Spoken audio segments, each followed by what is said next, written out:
Muling napansin ng mga manunood ang husay sa pag-arte ni Bianca de Vera. Hinangaan kasi niya ng mga viewers ang emosyonal na eksena niya sa kanyang bagong serye kung saan nakaharap niya si Ina Raimundo.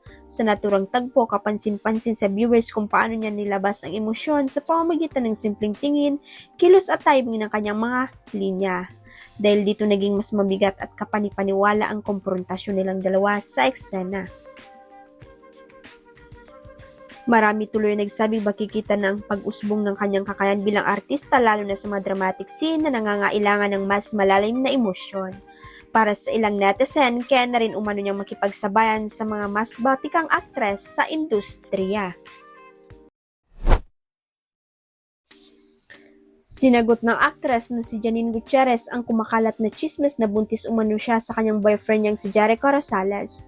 Nag-ugat ang haka matapos lumabas ang ilang artikulo sa internet na nagsasabing nagdadalang tao umano ang kapamilya aktres.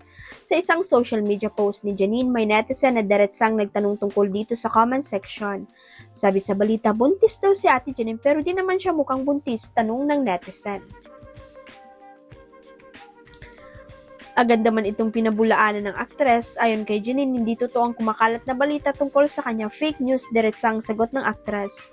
Matatandang nagsimula ang love story ni Janine at Jericho matapos sila magsama sa kapamilya series na Lavender Fields kung saan gumanap silang mag-asawa. Kinumpirma naman ni Jericho ang kanilang relasyon noong April 2025. Huwag kalimutan ang subscribe button at i-ring ang notification bell para sa latest chika updates.